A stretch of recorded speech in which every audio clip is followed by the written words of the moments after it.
I studied at the Academy of Fine Arts in Milan, and then I finished my studies in Venice at UAV. During these 5 years, I approached contemporary art.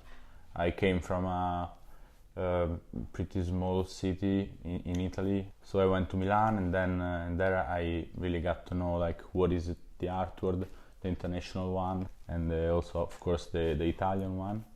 And from there I started working. At first I was mainly working with sculpture and installation, dealing with the human body and sexuality, and the influence of the internet and the digital world on it.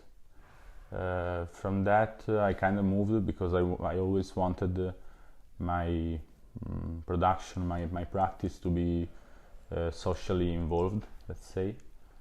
So in the last 2 years I've been trying to focus more on a collective and participatory approach to art. Lately I'm really focusing on alternative pedagogy and how it can foster community process, community building process.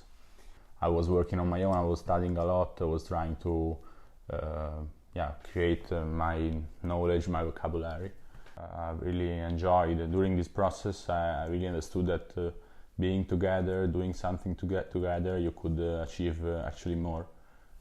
Also sharing the responsibilities, sharing all the process really was useful and helpful to me.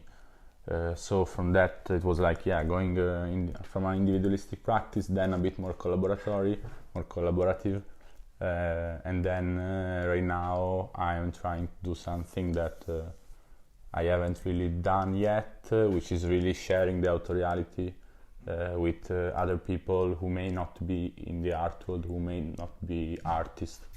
That's really something that is interesting me right now. I was looking for a new experience, especially knowing that this could have been like a research-based residency. Really interested me because I just finished my thesis, and knowing that this could be a month of just research really convinced me to do this. And also seeing the approach of Dos Mares, which in my opinion is really connected to its local environment, and inspired me in a way to put it at first place. At the beginning I was really being in the same mentality that I had while writing my thesis, so I was working in a very ontological, let's say, approach, very logical and theoretical approach, which didn't involve my point of view in the matter. So at first I was like, okay, I want to work with pedagogy and community. We were doing our meetings, and I was like trying to understand how many types of community there can be, without really getting in the proper question, meaning what was the definition of community for me. And that is something that really developed, and in which Ronald, you both really helped me to understand how I position myself towards things. And I think this has been the development that happened in this residency. Also this idea that ended in the final glossary to find definition of what I want to work with, which is really the first step of a long-term research you need to do.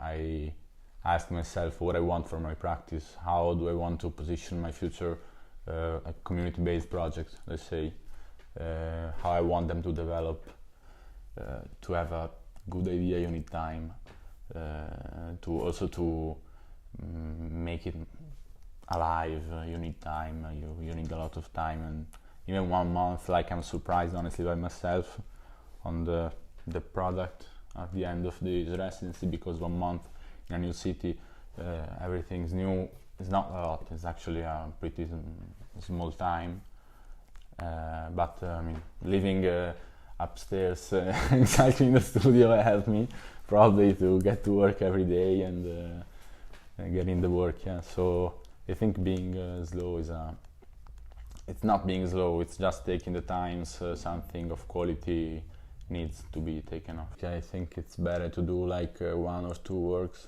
per year, which are well done and refined to the detail, than 100 work which follow always the same thought and are basically a repetition of themselves. I came to the idea of doing a glossary because, exactly speaking, with Laura and Ronald, we understood that I needed to deconstruct, to unlearn some stuff and to rebuild from the origin.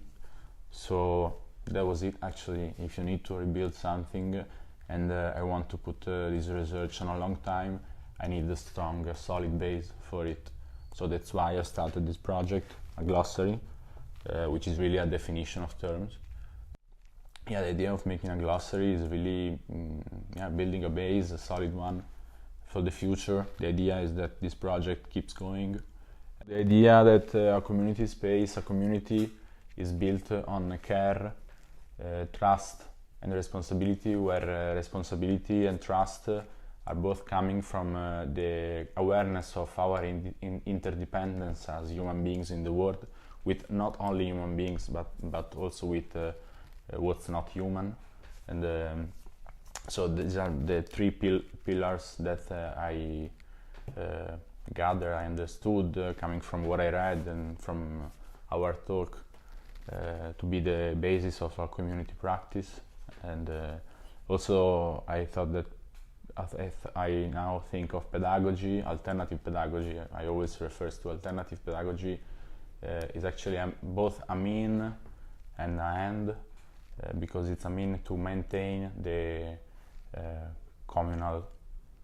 community space, the community well-being, but it's also something you aim to, because to be able to develop a pedagogical practice where confronting yourself, speaking with other people is at the core of it. It's really a successful point, because if you are successful in that, then it's already something great, in my opinion. If you're able to develop a dialogue with different people on different themes, and you can create a safe place for spontaneous discourse, that's already a lot. So it's also an objective. The last work I presented in a show, and in that occasion me and my collaborator Linda Motto managed to activate the work with a talk with an association based in Venice. Of course, the future, I'd like to think of it more, because also coming from the reading of Pablo Higuera's book Social Engaged Art, really I understood that my role in that process is very relevant, and I can't get myself out.